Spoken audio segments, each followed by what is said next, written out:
Welcome back everyone. Today I'll discuss one of the important and most common antigen antibody reactions, that is ELISA, which stands for enzyme linked immunosorbent assay. This topic is also important in point of exam. It will be asked for 3 or 5 marks. This ELISA is widely used even now in the diagnostic microbiology as well as in research because of its high sensitivity and specificity. And also it is relatively easier to perform, and 96 tests can be performed at a time. So it is also time saving. So this ELISA, it is a method which is mainly used to detect either antigen or antibody in the clinical specimen such as serum, saliva, urine or CSF sample. So whenever patient gets any type of infection, there will be presence of antigen, that is microbial antigen, as well as antibody against that antigen which is produced by the immune system of the patient will be there in his clinical sample, for example in the serum. So we can detect either antigen or antibody in the patient sample to diagnose the infection, and so that the proper treatment can be provided to the patient. So this ELISA will be useful in that case.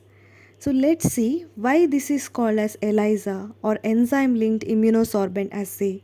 This is mainly because of its two components. One is immunosorbent material and another one is enzyme. Basically, this ELISA test will be performed in a 96 wells microtiter plate. So each well of this microtiter plate will be coated with this immunosorbent material, which is made up of polystyrene, polyvinyl or polycarbonate material.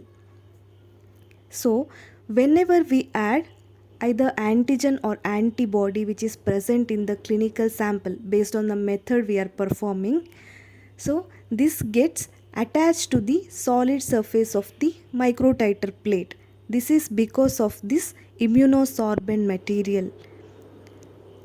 Even after washing, this antigen or antibody which is attached to the well will not get washed off. And the enzyme which is used will be used to label one of the components of immunoassay, that is either antigen or antibody, and the commonly used enzyme will be horseradish peroxidase or alkaline phosphatase. And next to enzyme, substrate chromogen mixture will be added. So this enzyme, it will split the substrate to give the colored product. So substrate that is used will be tetramethylbenzidine commonly, and there will be color change.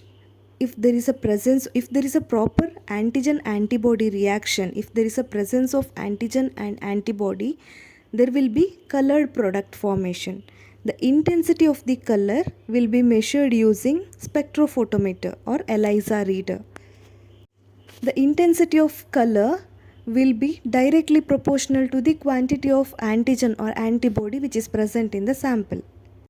And all these reagents like maybe buffers required, or enzyme or substrate chromogen mixture, all these are available commercially.